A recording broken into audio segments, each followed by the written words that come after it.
नमस्कार, बहुत स्वागत है आपका सुप्रभात एमपी खबरों के साथ मैं हूं रीनू। सबसे पहले बात करेंगे, आज जनपद पंचायत अध्यक्ष उपाध्यक्ष का चुनाव होगा। आज दूसरे चरण के लिए मतदान होगा, जहां 29 जुलाई को जिला पंचायत अध्यक्ष उपाध्यक्ष का चुनाव होना है। तो खबर भोपाल से है, जहां पर आज जनपद पंचायत अध्यक्ष उपाध्यक्ष का चुनाव होगा। आज दूसरे चरण के लिए मतदान होगा। 29 जुलाई को जिला पंचायत अध्यक्ष उपाध्यक्ष का चुनाव होना है। 29 जुलाई यानी कि कल जिला पंचायत अध्यक्ष और उपाध्यक्ष का चुनाव होने वाला है। बड़ी खबर आपको दे रहे हैं भोपाल से।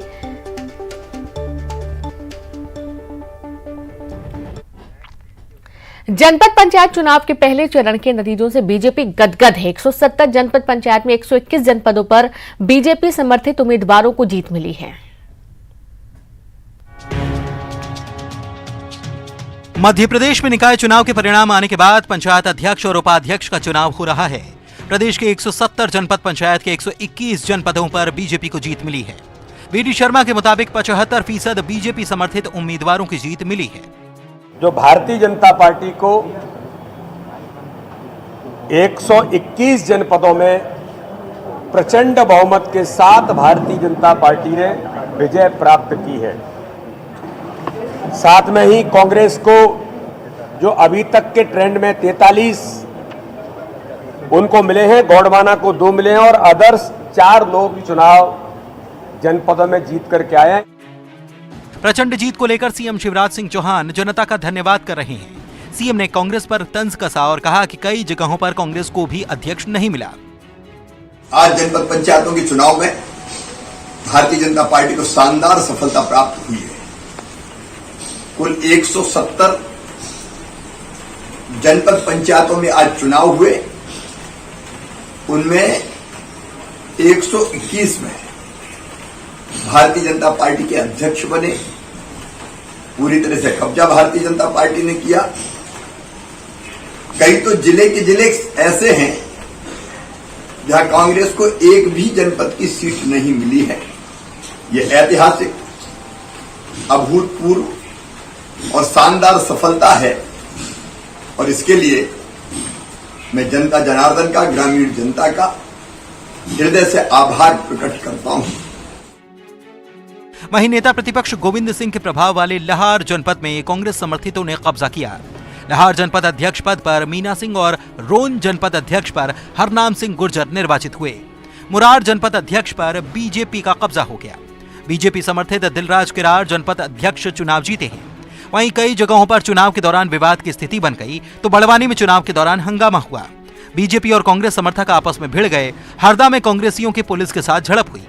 वहीं उज्जैन में जनपद पंचायत में कांग्रेस की जीत पर हंगामा हुआ। यहां बीजेपी कार्यकर्ताओं ने हंगामा किया। बीजेपी के 13 में से 9 सदस्यों ने केवल वोट किया, जबकि 4 सदस्यों ने वोट नहीं डाला। ग्वालियर में मुरार जनपद अध्यक्ष पद पर बीजेपी ने कब्जा किया। यहां दिलराज खिरार अध्यक्ष बने हैं। पोस्ट ग्रेजुएट दिलराज ने 11 वोट से जीत दर्ज की। खास बात यह कि दिलराज महज 22 साल के हैं। पहले चरण के चुनाव में जनपद अध्यक्ष पद पर बीजेपी का दबदबा दिखाई दे रहा है। ज्यादातर जगहों पर बीजेपी समर्थित उम्मीदवारों ने जीत भी दर्ज की है। Bureau report, news 18। खंडवा जिले में जनपद अध्यक्ष पद के चुनाव के दौरान रोमांचक मुकाबला देखने को मिला। निर्वाचन के दौरान कांग्रेस, बीजेपी नेता और कार्यकर्ता आपस में लड़ते रहे।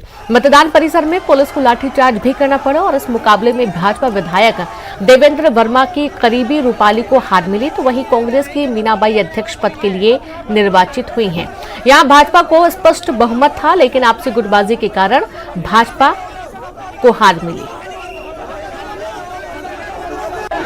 ये चमत्कार जिस प्रकार से दशहरे के दिन श्री राम ने रावण का अंत करा था, वैसे मैं राम रूपी, मेरा नाम रामपाल, मैंने राम ने बीजेपी का अंत कर दिया। आज मेरे को जिस दिन से मैं जनपद सदस्य का चुनाव लड़ा था, उसी दिन से मेरे मन में एक इच्छा थी कि मैं जनपद अध्यक्ष खंडवा का बनूंगा। बड़ी खबर भोपाल से, नशा मुक्ति अभियान में नंबर 1 एमपी जिलों में दतिया को मिला पहला स्थान। केंद्रीय सामाजिक न्याय और अधिकारिता विभाग के संयुक्त सचिव बी राधिका चक्रवर्ती ने जारी किए परिणाम। बेस्ट परफॉर्मिंग राज्य जिलों के नाम की घोषणा हुई। 30 जुलाई 2022 को पंजाब के चंडीगढ़ में होगी अवार्ड सेरेमनी। तो नशा मुक्ति अभियान में एमपी नंबर 1 जिलों में दतिया को पहला स्थान मिला है और नशा मुक्ति अभियान के दौरान एमपी में सबसे अच्छा कार्य हुआ है।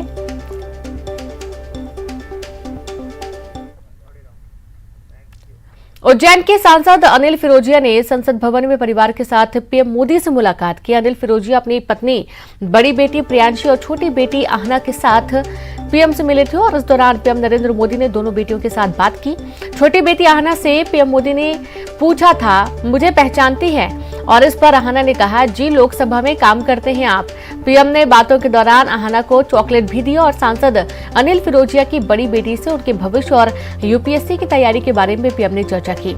सांसद अनिल फिरोजिया ने बताया कि मुलाकात के दौरान पीएम ने उन्हें अपना वजन और कम करने की सलाह दी है। साथ ही पीएम ने जल्द महाकाल कॉरिडोर के उद्घाटन में आने का वादा भी किया। मेरा नाम आहना फिरोजिया है, मैं 5 साल की हूँ। मेरी मोदी जी से मिलने की बहुत इच्छा थी। मैं पापा से बोलती थी कि मुझे मोदी जी से मिला दो। आज उन्हें मिला दिया मुझे। तो उनने पूछा कि मैं क्या काम करता हूँ। मैंने बोला आप लोकसभा में काम करते हो, और उन्होंने मुझे बहुत सारी बातें भी करी और प्यार भी करा और चॉकलेट भी दी। श्योपुर में पत्नी द्वारा पुलिस थाने में शिकायत दर्ज कराने से नाराज पति का हाई वोल्टेज ड्रामा देखने को मिला। नाराज पति सुसाइड करने के लिए चंबल नदी के पाली पुल पर जा पहुंचा और रेलिंग पर चढ़ गया, लेकिन वहां से गुजर रहे राहगीरों ने पुलिस को मौके पर बुला लिया। इसके बाद पुलिसकर्मियों ने युवक को समझा बुझाकर रेलिंग से नीचे उतारा, तब जाकर यह ड्रामा खत्म हुआ। बताया जा रहा है कि युवक की मां और पत्नी के बीच किसी बात को लेकर कहासुनी हो गई, जिसके बाद पत्नी ने थाने में पति देवर के खिलाफ शिकायत कर दी है और अब इस हाई वोल्टेज ड्रामा पर राजनीति होने लगी है।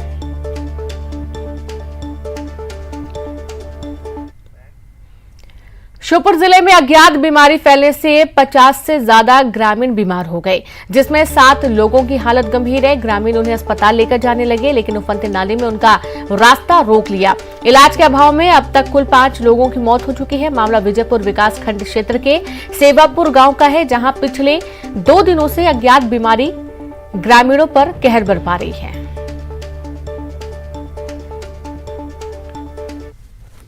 पलटी है, मेरे बच्चे का 3 ही बच्चा है, तीनों के लिए भी दस्त है, पलटी है और हॉस्पिटल में पड़े हैं।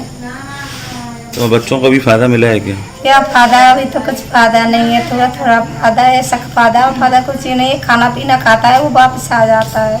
वो 2 व्यक्ति की सूचना मिली थी, 5 व्यक्ति भेजी गई और उनके द्वारा ये बताया गया कि वो पूर्व में किसी बीमारी से ग्रस्त थी और वहाँ जो भी कार्रवाई है उसके लिए हमारी टीमें भेजी गई हैं। स्वास्थ्य विभाग की टीम काम कर रही है, महिला बाल विकास की टीम काम कर रही है और रेवेन्यू विभाग की टीम काम कर रही है। सभी टीम मिलकर काम कर रही हैं और सभी क्षेत्रों में हम लोग अवेयरनेस की कार्रवाई कर रहे हैं।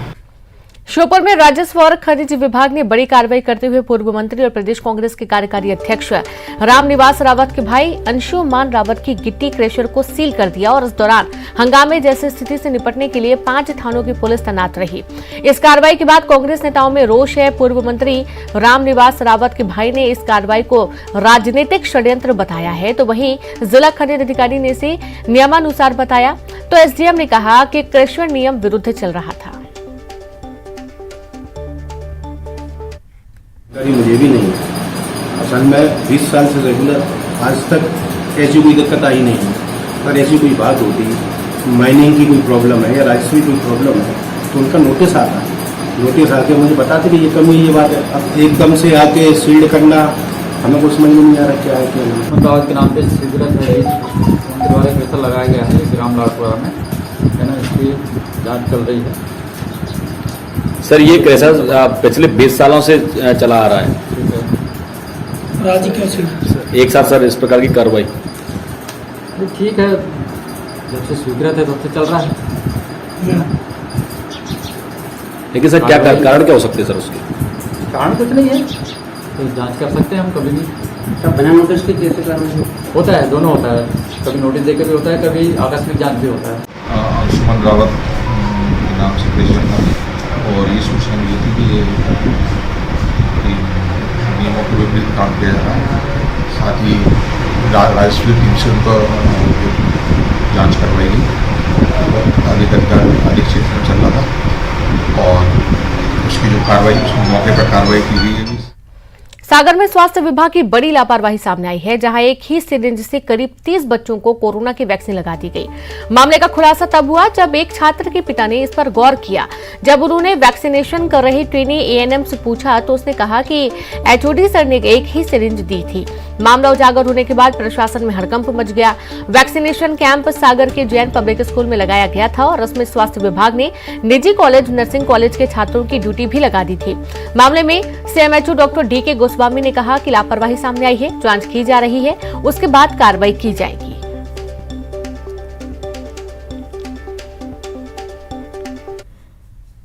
हमारी बच्ची भी यहाँ पढ़ती है 9th क्लास में, उसको वैक्सीनेशन हुआ है। हमने जब देखा वैक्सीनेशन होने के बाद कि उसको सिरिंज निडल बदल रहे हैं कि नहीं बदल रहे हैं, तो इन लोगों ने बोला कि एक ही सिरिंज से पूरे बच्चों को लगाई जा रही है। लगा दी एक सिरिंज से वैक्सीन 30 बच्चों को एक सिरिंज से लगा दी। हमारे लिए एक ही सिरिंज दी गई। एक ही सिरिंज दी गई। किसने दी है एक सिरिंज?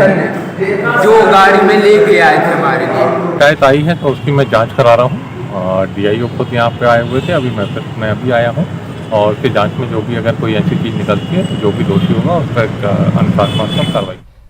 विदिशा जिला अस्पताल में प्रसव के बाद महिला की संदिग्ध परिस्थिति में मौत हो गई, जिसके बाद परिजनों ने अस्पताल में हंगामा खड़ा कर दिया। हंगामे की सूचना मिलने पर प्रशासन ने कमला अस्पताल पहुंचकर परिजनों को शांत कराया।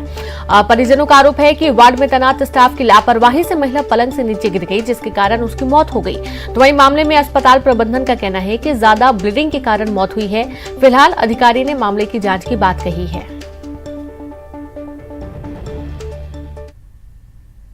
डिलीवरी नॉर्मल हुई और उन्होंने बच्चे को आईसीयू में जमा कर दिया और वो नर्सों ने उनकी लापरवाही से मेरी बीवी पलंग पे से गिर गई। कपड़े भी नहीं बदले, कपड़े भी नहीं, और पैसे मांग रही थी, हमें पैसा चाहिए, हमें पैसा चाहिए, हमें पैसा दे, हम मुँह के हैं। पलंग से वो कब गिर गई, मतलब कैसे गिर? हमें क्या पता, हमसे बोला था 2 घंटे मत आना, 2 घंटे मत आना, इसलिए हम नहीं आए 2 घंटे।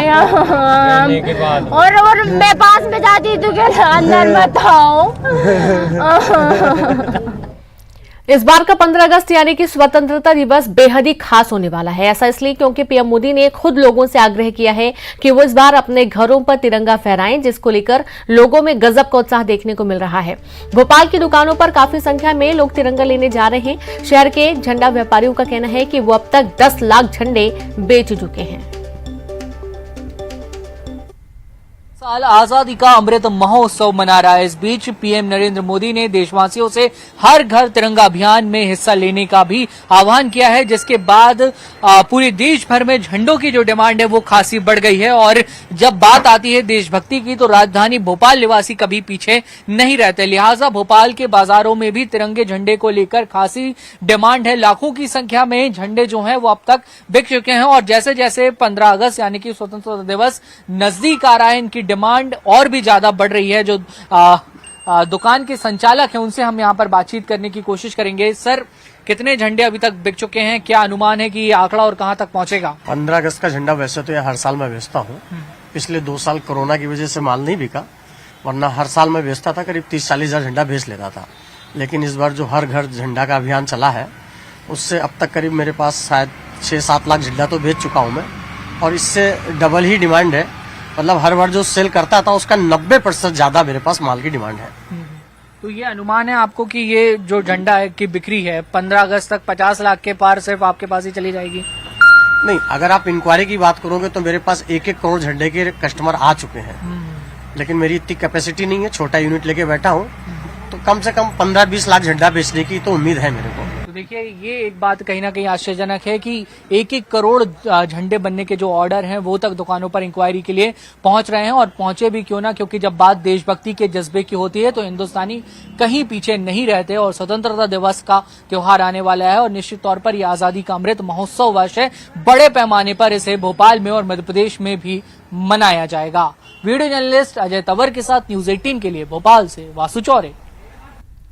एमपी में बारिश का दौर जारी है। भोपाल में अब तक 37 इंच बारिश दर्ज की जा चुकी है और अब तक सामान्य से 93% अधिक दर्ज की गई है बारिश। प्रदेश में इस सीजन का 42.05 इंच कोटा हुआ है। कोटा पूरा होने में सिर्फ 5.21 इंच बारिश की अभी जरूरत है।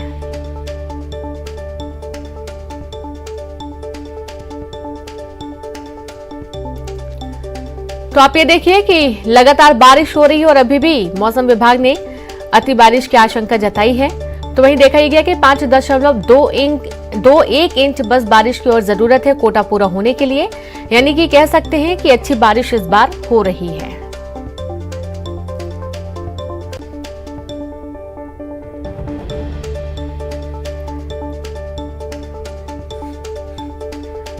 तो 37 इंच बारिश दर्ज की गई है। बड़ी खबर आपको दे रहे हैं भोपाल से। और अभी कहना यह है कि 93% अधिक बारिश दर्ज की जा चुकी है सामान्य से। सीजन का 42.05 इंच कोटा पूरा हुआ है। 5.21 इंच बारिश की अभी जरूरत है कोटा पूरा होने के लिए। सीधे रुक करेंगे भोपाल से संवाददाता शैलेंद्र भदौरिया लाइव जुड़ गए हैं। शैलेंद्र, देखा जा रहा है कि अच्छी खासी बारिश हुई है और लगभग कोटा पूरा होने की कगार पर है। देखिए, बिल्कुल रीनू, इस साल की बात करूं तो इंद्रदेव मध्य प्रदेश की धरती पर पूरी तरीके से मेहरबान रहे हैं। तो तय समय था, उस समय मानसून आया और पूरे मध्य प्रदेश में जम के बरसा बद रही। हालांकि ये बात सही है कि बुंदेलखंड का इलाका हो या फिर ग्वालियर चंबल का इलाका, वो इलाके जरूर जो है जो यहाँ पर औसत से कम बारिश दर्ज हुई है। लेकिन अगर भोपाल की बात करूं या मालवा निवाड़ की बात करूं या होशंगाबाद की बात करूं, ये वो इलाके हैं जहां अधिक बारिश हुई है। अगर भोपाल अकेले की मैं बात करता हूं तो यहाँ सामान्य से 93% अधिक बारिश हुई है। इसके अलावा कई ऐसे जिले हैं जहां औसत से अधिक बारिश हुई है। अगर टोटल कोटे की बात करूं तो 42 इंच जो है वो मध्य प्रदेश का कोटा है और उसमें केवल 5.21 इंच जो है वो बारिश से होना शेष रह गई। यदि अभी चूंकि आने वाले समय में लगभग अगस्त के महीने में कई बार इस तरह की बारिश का अनुमान जो है वो मौसम विभाग जता चुका है। ऐसे में पूरी उम्मीद है कि जब बारिश की रवानगी होगी तब तक मध्य प्रदेश अपना कोटा पूरा कर चुका होगा। ये कई लिहाज से बहुत अच्छी बात है, क्योंकि पिछले कुछ सालों में देखने में आया कि औसत बारिश दर्ज नहीं हो पा रही थी, जिसके चलते न केवल पेयजल बल्कि सिंचाई के लिए पानी का भी संकट लगातार गहराता जा रहा था। और कई इलाके ऐसे थे जहां जो प्राकृतिक जल स्रोत हो, चाहे कुएं बावड़ी की बात करें या फिर नलकूप की बात करें, वो गर्मियों के आते ही पानी छोड़ दिया करते थे। उसके पीछे सबसे बड़ा कारण यही था कि बारिश के मौसम में औसत बारिश दर्ज नहीं हो पाती। लेकिन इस बार जो है वो औसत बारिश लगभग दर्ज हो चुकी है और आने वाले समय में जो शेष रह गई है वो भी पूरी कर ली जाएगी। तो उम्मीद है कि आने वाले साल में न तो किसानों को किसी तरह की पानी की समस्या होगी और न ही जो आम लोग पेयजल के लिए पानी उपयोग करते हैं उसके लिए कोई समस्या होगी। जी बिल्कुल, बहुत शुक्रिया आपका शैलेंद्र जानकारी के लिए। तो पेयजल की समस्या नहीं होगी क्योंकि औसत सामान्य से ज्यादा बारिश हो चुकी है और कुछ ही % बाकी है कोटा पूरा होने के लिए। अगली खबर का हम रुख करेंगे, बात करेंगे इंदौर से बड़ी खबर की, जहां पर कोरोना का संक्रमण लगातार बढ़ता ही जा रहा है। 94 नए कोरोना के संक्रमित मरीज मिले हैं। लगभग 700 मरीजों का कोविड टेस्ट हुआ। फिलहाल सभी संक्रमित मरीजों की हालत स्थिर बताई जा रही है।